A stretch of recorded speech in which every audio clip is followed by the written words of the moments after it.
Hello my friends, I hope you're having a lovely day, and in today's video I thought I'd talk a little bit about struggle with video games. This is going to be a little bit more of a free-form video than usual. All of my videos are free-form, but this is just a general concept that I've been thinking about because as you can see in this gameplay clip, I am playing Celeste. Huge fan of Celeste. Absolutely love the game. Not only is it one of my favorite Switch games, it's one of my favorite games in general. The way it weaves together a really interesting, heartwarming, heart-wrenching story with some excellent gameplay and an unbelievable soundtrack. It's just phenomenal, top to bottom. I was just talking about my love of this game on a podcast this past weekend.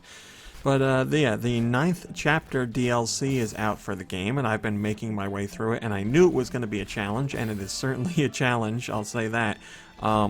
And I haven't played Celeste in a while, so getting back into it, you know, there's a couple mechanics you forget and things you have to relearn, so it's taking me a little bit to adjust, but I'm fully back into it now.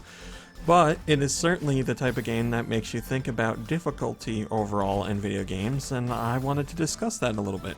Now, personally, I like games to be challenging. I like a video game that really tests me on what I can do. I think it's important to create an experience that allows you to learn things in a straightforward manner, but doesn't throw too much at you early on in the game. And again, Celeste is certainly like that. It does a really good job of ramping up the difficulty and teaching you new mechanics, and there's stuff even very late in the game that you didn't even know you could do, or perhaps you thought you did by accident, but is actually like a hidden mechanic that you don't need until much later, and then you have to not only use it but master it to continue on. But by that point you've already gotten a really good grip on, you know, the core mechanics and some other abilities in there, so you're ready to learn something that's a little bit more difficult to take on. I really like that stuff. But yeah, with all video games, I like games that provide a challenge. There have been plenty of games where I've struggled, and I guess I've played thousands of games, and some I find ridiculously easy, and others I find to be really challenging. But I've never had a game where I felt it was so challenging that I wanted to give up. That's just not something that's in my DNA when it comes to video games. If there's a game that is challenging, or has a section that is particularly challenging, it just makes me want to persevere and get through it more. Now, that's not to say that we're talking about games that are designed to be challenging but are designed well. I'm not talking about games that are broken. I think most gamers can tell the difference between a challenging game that is well made or a challenging game that's challenging because it's broken. I've played games that are broken, and instead of fighting the challenge of the level designed or the enemies that are designed, you're struggling against the game itself, as far as like mechanics that don't work correctly, or levels that, you know, have features that pop in and out, and frame rate issues and stuff like that. That's not a kind of challenge that's fun, because the game isn't operating as intended. That's not something the developers put in there on purpose. They're not like, yeah, let's make the game really buggy, this will be a really good challenge. That I don't like. But games that are made specifically to challenge the player and their skill set, I really appreciate it. And like I said, whenever I get to something that is really tough, even if I've played it 100 times over and still haven't done it, I still have that feeling where I'm like, one more go, I can pull it off this time. That said, I know the masochist approach isn't for everybody. It's for me, and that's the way I play, but that's not how all games should be. I certainly don't think like that. I talked about this a little bit in a Patreon feature today. I think it's very important for games to have difficulty settings that allow all types of players to play. Because a player out there might not be super skilled, but they'll see a game that they really want to enjoy, and they shouldn't have to worry that they're not going to be like capable of actually playing the game to enjoy it. And I think it's important for developers to create games that, you know, cater to a gaming audience at first when you're creating like you know, the planned experience through the game. So they have enemy levels and, you know, tactics and mechanics and stuff that they're thinking the average gamer will enjoy or get some challenge out of. But then after that, I think it's really important to incorporate modes that allow newcomers to enjoy the game, or perhaps not even newcomers, just people who like playing games but don't really like to be challenged. They want to play for the story, or they just want to, you know, run through the game without much of a challenge at all. I think it's important to do that if people are willing to spend the money on the game.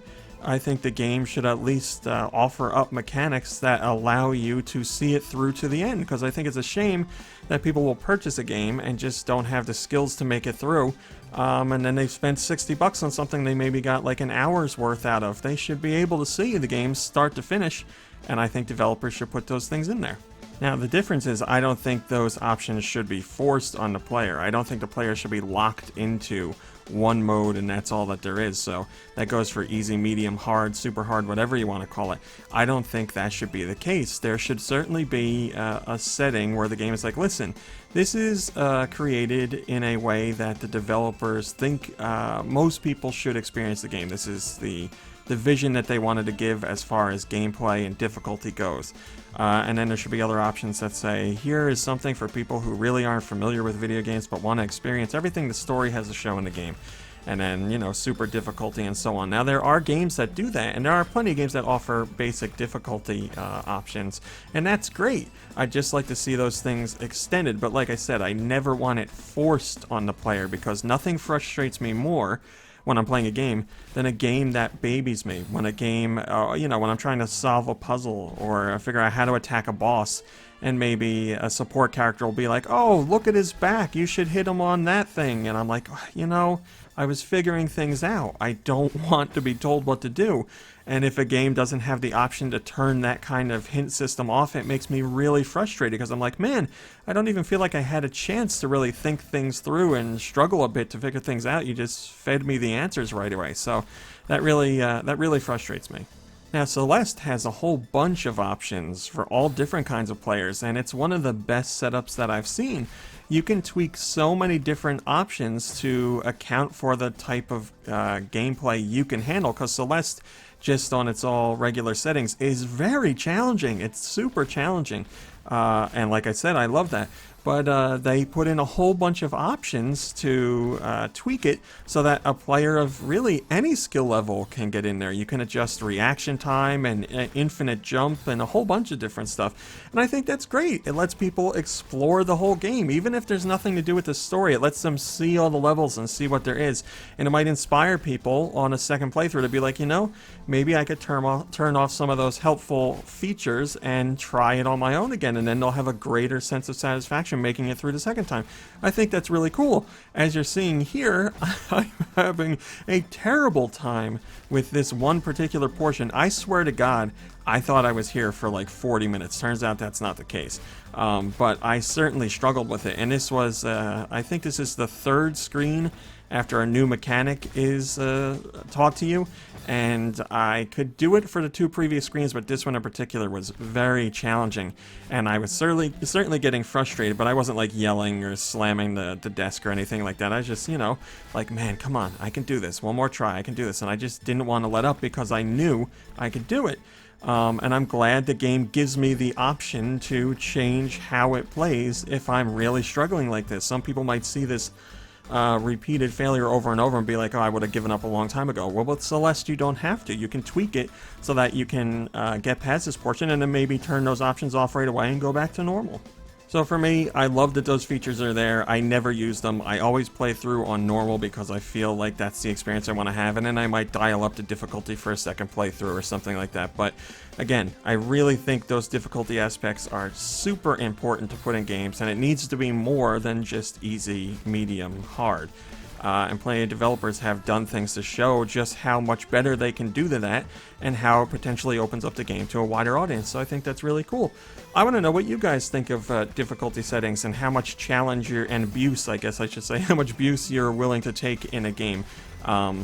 Do you start off on easy mode? Does it depend on the kind of game? Do you adjust it on the fly if the game allows you to? Are you insulted like I am when characters shout hints and you have no option to get them off the screen? Let me know, because difficulty in games is something we don't really talk about as much as we should, I think, because there's plenty of people who see video games and think they'd never have a shot at being able to play them because they can't handle the controllers or the inputs or all kinds of stuff. So it's something we need to talk about more. It's something that can open up games to a whole new audience. I think that's a really important discussion to have. So let me know your thoughts. But that's it for today's video. Thanks for watching, liking, subscribing, and commenting. It's very much appreciated. Also, a huge thank you to our Patreon members. Thank you so much for joining the Patreon and supporting me over there. I greatly appreciate it. You can check out the link in the description for more info on the Patreon. It's $1 and you get absolutely everything and anything I do. That's all there is to it. That's it for today. I'll be back tomorrow with another video, but before I go here, I will show you the attempt where I actually complete this sequence correctly, and I still do it just barely. I screw it up in the middle, but I make it to the end, so I'm not going to make you watch this footage while I'm talking and not give you the payoff, so hang tight. I'll fast forward right to the time where I actually make it. So like I said, hang in there, you can do it. Thanks for watching and listening, and I'll see you tomorrow with something.